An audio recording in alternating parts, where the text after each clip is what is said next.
দেখছেন power energy drink presents প্রবাস কণ্ঠ প্রাইম নিউজ।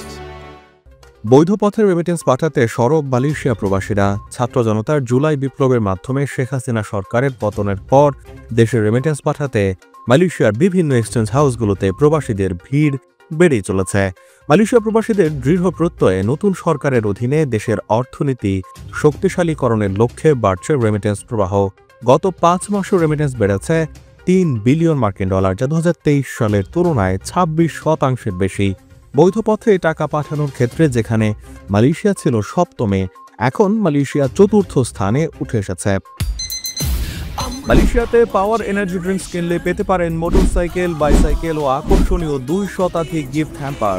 মালয়েশিয়ার যে কোনো দোকান থেকে 6 রিঙ্গিতের পাওয়ার কিনে ইনভয়েসে আপনার নাম ও মোবাইল নম্বর লিখে আজই পাঠিয়ে দিন পাওয়ারের ফেসবুক পেজে।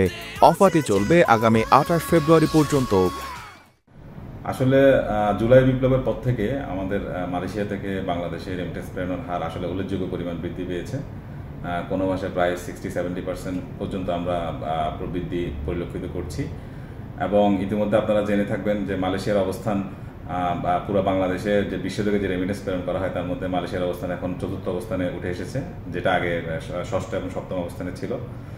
তো এই ধারা অব্যাহত রাখার জন্য আসলে বেশ কিছু পদক্ষেপের পাশাপাশি প্রবাসীদের যে একটা দীর্ঘদিনের দাবি যে ইনসেন্টিভটা কিছুটা বাড়ানো, অনেক প্রবাসী বলছেন যে এটাকে যদি 5% করা যায়। তো ইনসেন্টিভ এখন যে 2.5% দেওয়া হচ্ছে সেটাকে যদি প্রবাসীদের দাবির সাথে সামঞ্জস্য রেখে যদি বাড়ানো যায়, তাহলে আমার মনে হয় এই প্রবাসীদের রেমিটেন্স প্রেরণের এই ধারা অব্যাহত থাকবে এবং এটা আরও উল্লেখযোগ্য পরিমাণ বৃদ্ধি পাবে। এবং আশা করা যায় যে মালয়েশিয়া ভবিষ্যতে রেমিটেন্স প্রেরণে দ্বিতীয় বা তৃতীয় অবস্থানে উঠে আসবে। বছরের প্রথম দিন থেকে 19 জানুয়ারি পর্যন্ত শুধু এনবিএল রেমিটেন্স হাউস থেকে $16 মিলিয়ন প্রবাসীরা দেশে পাঠিয়েছেন। নতুন বাংলাদেশ গঠনে প্রবাসীদের অঙ্গীকার যাতে ফিকে না হয়, সরকারও প্রবাসীদের দাবি দেওয়া পূরণ করতে হবে। সেক্ষেত্রে প্রবাসীদের দাবি বৈধ পথে টাকা প্রেরণের প্রণোদনা 2.5% থেকে বাড়িয়ে 5% করতে হবে। প্রবাসীরা বলছেন, সরকার যদি অন্য খাতে 10% লাভের আশায় বছরে 20,000 কোটি টাকা খরচ করে আর প্রবাসীদের বেলায় 2.5% বছরে মাত্র 7,500 কোটি টাকা খরচ করে, এক্ষেত্রে প্রবাসীদের কষ্টার্জিত অর্থ প্রেরণে 5% প্রণোদনা দিলে সরকারের ক্ষতি হবে না, বরং সরকার লাভবান হবে। আসসালামু আলাইকুম। আমি বাংলাদেশ সরকারের প্রতি বিশেষভাবে দৃষ্টি আকর্ষণ করছি। সেটি হলো, আমরা একজন প্রবাসী, আমার মতো লাখো লাখো প্রবাসী আছে যারা বর্তমানে ব্যাংকে রেমিটেন্স পাঠাতে আগ্রহ প্রকাশ করে না। এর মূল কারণ হচ্ছে যে ব্যাংকে রেমিটেন্স পাঠালে চার্জ দেওয়া লাগে এবং প্রণোদনা কম। অথচ এই টাকা যদি হুন্ডিতে পাঠায় তাহলে প্রণোদনা দিয়ে ব্যাংকের যে টাকা পাঠায় তার থেকে আরও অনেক বেশি। সুতরাং যদি প্রণোদনাটা একটু বাড়ানো হয় তাহলে আমাদের মতো প্রবাসীরা ব্যাংকে টাকা পাঠাতে অনেক বেশি আগ্রহী হবে এবং দেশের অনেক উন্নয়ন কর্মকাণ্ডে প্রবাসীরা সহযোগিতা করবে, এটা আমার ধারণা। যেটা বাস্তব সত্য কথা, প্রত্যেকটা প্রজেক্ট এবং ফ্যাক্টরিতে যারা টাকা পাঠায় তারা সকলেই শুধুমাত্র প্রণোদনাটা তারা রেমিটেন্সে আসলেই বলে প্রণোদনা অনেক কম, 2.5% না 5% হলে ভালো হয়। সেক্ষেত্রে হুন্ডি ব্যবসায়ীরা হুন্ডি করতে পারবে না এবং ব্যাংক রেমিটেন্স আরও অনেক বেশি বৃদ্ধি পাবে।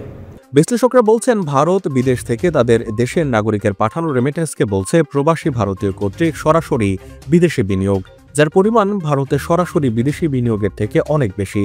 বাংলাদেশে 2024 সালে এফডিআই এসেছে $1,468 মিলিয়ন আর রেমিটেন্স এসেছে $27 বিলিয়ন। $1,468 মিলিয়ন জন্য যা করা হয়, $27 বিলিয়ন জন্য অনেক কিছুই করা হয় না।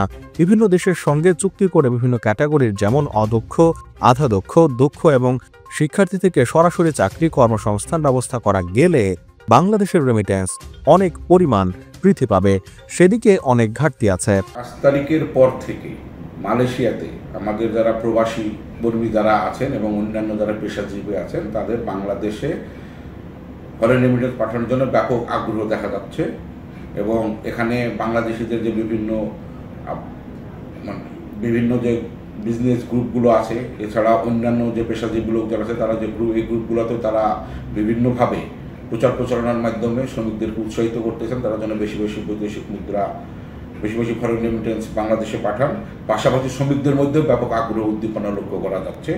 এবং তারা আগে দেখা যেত যে শুধুমাত্র রবিবারে সবচেয়ে বেশি ফরেন রেমিটেন্স হতো। এখন দেখা যাচ্ছে যে 6 তারিখের পর থেকে প্রত্যেক ওয়ার্কিং ডেতেই ব্যাপক ফরেন রেমিটেন্স বাংলাদেশে যাচ্ছে। ভারতের বিদেশ মন্ত্রণালয় এবং মিশনগুলো এই কাজটি করছে। নেপাল সেটাই করেছে, শ্রীলঙ্কা ও ফিলিপাইনও করছে। তারা লেবার সেন্ডিং হিসেবে নিজেদের ছোট মনে করে না, কারণ তারা শুধু অদক্ষ কর্মী প্রেরণ করে না, দক্ষ এবং উচ্চতর কর্মী প্রেরণ করে। যেমন বিশ্বব্যাংকের প্রেসিডেন্ট, আলফাবেট ও গুগলের সিইও, তাছাড়া শিক্ষক, ডাক্তার, আইনজীবী, অ্যাকাউন্টেন্ট, প্রকৌশলী এবং নির্দিষ্ট দক্ষ পেশাজীবী কর্মীও তৈরি করছে। প্রবাসীরা হচ্ছে বাংলাদেশের অর্থনৈতিক চাকা। প্রবাসীরা যে রেমিটেন্স পায় বাংলাদেশ সরকার সেই রেমিটেন্সেস দিয়েই সরকার পরিচালনা করেন, এটা সবাই জ্ঞাত। আমি বলবো গত ফ্যাসিস্ট সরকারের পতনের আগে প্রবাসীদের জন্য যে ব্যাংকে রেমিটেন্স পাঠানোর ক্ষেত্রে 2.5% যে ভর্তুকিটা ছিল, সেটা যদি উদ্ধৃত করে 5% করা হয়, তাহলে প্রবাসীদের মধ্যে আগ্রহ এবং নিশ্চয়তা বাড়বে যে ব্যাংকের মাধ্যমে সঠিক উপায়ে তারা প্রবাসীরা রেমিটেন্স পাঠাবে। তাতে বাংলাদেশের অর্থনীতির চাকা এখনকার থেকে আরও উজ্জীবিত হবে এবং সরকার নির্দ্বিধায় সরকার পরিচালনা করতে সহজ সুলভ লাভ করবে।